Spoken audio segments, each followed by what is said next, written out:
Գազայում ամերիկյան միջնորդությամբ հաստատված հրադադարն ամրապնդելու համար Իսրայել մեկնած ԱՄՆ փոխնախագահը լուրջ խնդիրների է բախվել։ Վենսը չի կարողանում համոզել Թրամփի ընկեր Նեթանյահուին, որ Գազայում պետք է օտարերկրյա կոնկրետ թուրքական զորք տեղակայվի։ Բանակցությունների առաջին օրը երեքշաբթի ԱՄՆ փոխնախագահը հայտարարեց, որ Թուրքիան կարող է կառուցողական դեր խաղալ Գազայում։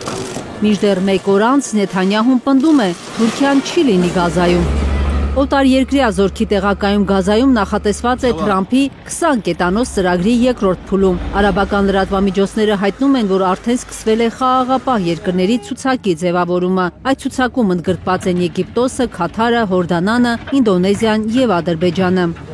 Բայց հիմա Թրամփի ծրագրին հավանություն տված Նեթանյահուն դեմ է, որ Գազայում առհասարակ օտարերկրազորք լինի։ Իսրայելի վարչապետը վստահեցնում է, որ հրադադարի երկրորդ փուլը սկսելու, Համասը զինաթափելու համար իր պետությանը պետք չէ կողմնակի օգնություն։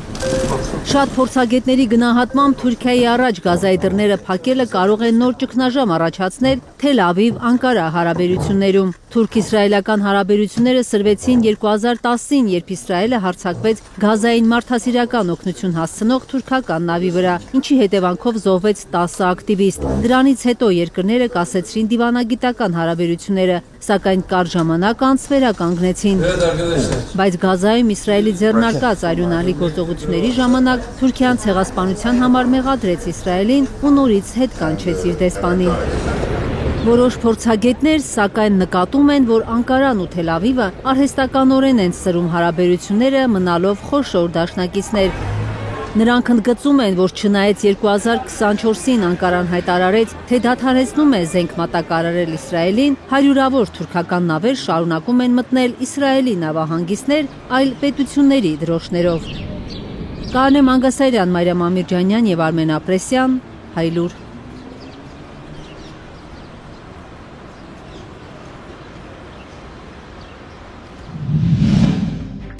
Հայաստանում և աշխարհում տեղի ունեցող իրադարձությունների մասին առաջինը իմանալու համար բաժանորդագրվեք մեր ալիքին, սեղմեք զանգակը, որ բաց չթողնեք ամենակարևորը, ամենահրատապն ու հետաքրքիրը։